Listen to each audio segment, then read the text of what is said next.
Bonjour à tous, bienvenue sur la chaîne de Tana Pro Max, édition Tana Noël. Comment les animaux du Moyen-Âge servent-ils à représenter et critiquer l'homme?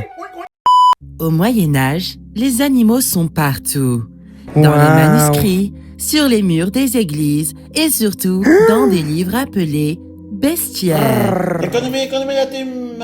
Ces ouvrages décrivent des animaux réels, mais aussi des créatures imaginaires.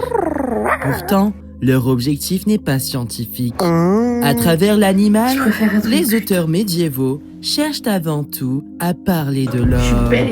Observer l'animal, c'est alors une manière de mieux comprendre les comportements humains, leurs qualités, mais aussi leurs défauts. Dans un premier temps, les bestiaires sont utilisés de manière satirique pour critiquer l'homme.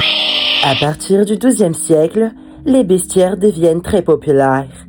Inspirés du Physiologus, ils associent chaque animal à une leçon morale. Certains animaux incarnent des valeurs positives, comme le lion, symbole de force et de pouvoir, mais d'autres servent à dénoncer les travers humains.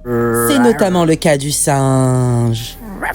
Dans les manuscrits médiévaux, il est souvent représenté de manière grotesque, parfois dans des scènes volontairement choquantes, appelées scènes scatophiles.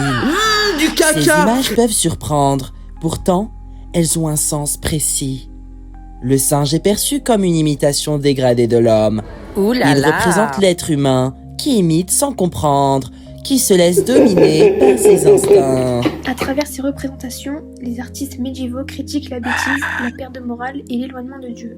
Dans un second temps, les bestiaires sont utilisés pour parler des émotions humaines. Parmi les animaux fantastiques des bestiaires, la licorne occupe une place à part.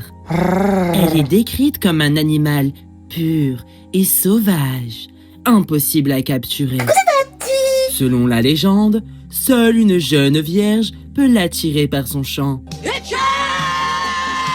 Cette scène symbolise la vulnérabilité et le désir. Dans le poème « Je suis comme la licorne », Thibaut de Champagne se compare lui-même à cet animal. Comme la licorne, le poète est attiré par la femme qu'il aime.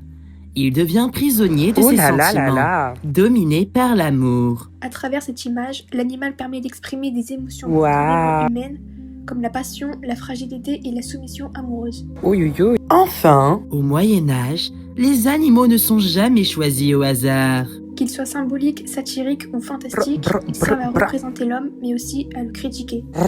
Les bestiaires médiévaux montrent ainsi que derrière chaque animal, c'est une réflexion sur la nature humaine qui se cache. Comprendre ces animaux, c'est finalement mieux comprendre la vision de l'homme au Moyen-Âge.